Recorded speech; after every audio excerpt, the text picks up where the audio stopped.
Hello everyone, how are you all doing? Hope you hope you are doing well.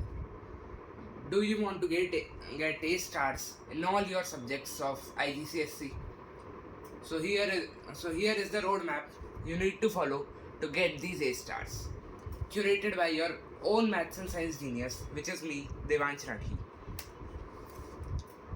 Do you want your report card should look like this after hard work and sheer determination of 2 years? So here is the roadmap you need to follow. So what do you need to do in the first year? Since IGCSE is a 2-year program, so mainly focus on note making in the first year. So now you may ask, what is the best way to make notes? Because there are a lot of different people who say a lot of different things. But I have just given the exam in Feb March series, and the way which worked miraculously for me is called the notebook method. So what is the notebook method? Notebook method involves writing the important sentences from the course book in a separate notebook.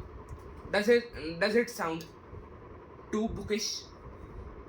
So here I have got it simplified. You a lot of you may highlight important things in the course book, but what if you write those things in a separate notebook? But now you may ask, the course book method works well, then what is the need for the notebook method? Why the notebook method? So first of all, let's start with something scientific. Studies show that writing by hand increases long-term memorization and recall of information.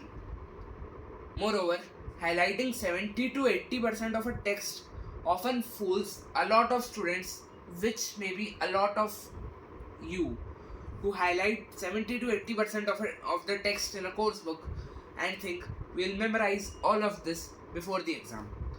But don't be fools. So what should you do instead? Instead, focus on writing them in a separate notebook. Notebooks force you to filter essential information, acting as a smart personal study guide. Then you may ask, writing notes doesn't sound too attractive. How will you practice your knowledge and test it? So that's where topical questions come into play. The best time to do topical questions is as soon as you finish making your notes for a specific topic. For example, if I finish with chapter 1 of chemistry, states of matter, today, then I will do topical questions for it, so that it improves my understanding of the topic and makes it so deeply rooted in my memory that I won't forget it till I die. So why topical questions? You may ask, why topical questions? Why not full past papers after finishing my course in 9 months instead of 12? So topical questions allow you to focus on specific challenging topics rather than all topics. For example, I often find students struggling with organic chemistry in chemistry. So why do all the chapters such as states of matter, ionic bonding, metallic and non-metallic bonding, etc., when you can just focus on organic chemistry and make it so clear that you lose no mark over there? Moreover, topical questions can allow you to identify patterns in specific topics. Example, how the questions are asked for the topics. Moreover, increased practice about specific topics allows you to increase your speed of solving the topic questions. So some of you may be struggling with sites for solving topical questions. For example, some of my friends were struggling with sites for solving mathematics topical questions. So here I've got you some of the best sites, so you don't have to spend hours of research on the internet and you can just start solving the topical questions from these sites, which will already put you ahead of 99% of the people. Then what? This is what you should do in year 1. Then what should you do in year 2? Now is the time for the full past papers. Since you have already covered most of your syllabus and maybe all of your syllabus, so now do full past papers. So here is my legendary tips for past papers, which has helped me improve a lot. First of all, always take printouts of the past papers. I have seen some of my friends solve the past papers on laptops, phones, but that's a too foolish way to do it. Because there are loads of distractions on your tablet or phone, tablets or phones. So instead, take printouts and stay away from these distractions. Moreover, solve in exam conditions such as keeping time, so you don't struggle with time in the main exam, which is a problem I faced in my exam, a lot of my exams actually. So don't do foolishness like me. Always keep the time while you solve the past papers. Moreover, write the correct answers during checking.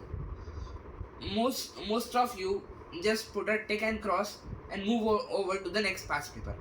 But write the correct answers during checking and read it 3 to 4 times so you don't get it wrong next time it appears.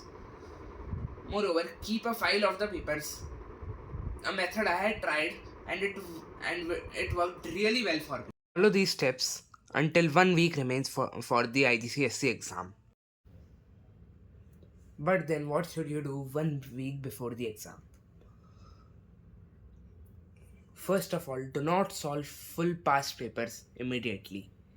Rather focus on doing topic-wise questions, since you would now have enough data on your weak topics.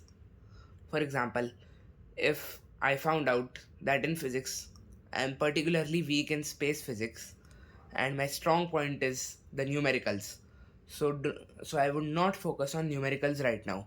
I would just focus on space physics topicals. Moreover, reread your notes for these topics and then solve new questions on these, so you are very clear with these topics, because the weak topics are particularly the ones where students lose marks. If you are strong in one topic, you would achieve full marks in that, but students often lose marks in weak topics. Once you are clear with these topics, then go for full past papers and then see the magic. Your marks would increase significantly. Then what should you do the day before the exam? First of all, do not cram last minute. But you may ask, why no last minute cramming? You may have heard at a lot of places that the content studied the day previously before the exam stays in the memory for a long time. But the people who say this are wrong. Scientific research shows that last minute cramming is an ineffective, high risk strategy that hampers long term memory retention, increases stress, and causes sleep deprivation, ultimately hindering exam performance. So, let me simplify this for you. There are two students, student A and student B. Student B is more relaxed before the exam and just chills out with friends, whereas student A tries to cover the whole syllabus the day before the exam, though he has covered it 3 to 4 times previously, but he still does it. While student B has just covered the syllabus once before the exam, but he still does not take last minute stress. And guess who scores higher among student A and student B? It is obviously student B, because he is more relaxed during the exam and therefore he is able to avoid overthinking during the exam, which often leads to wrong answers. So, what do you do instead? If not last minute cramming, focus on relaxing while listening to music or reading. Do light revision of only the chapters which you have already studied, but do not cover new topics.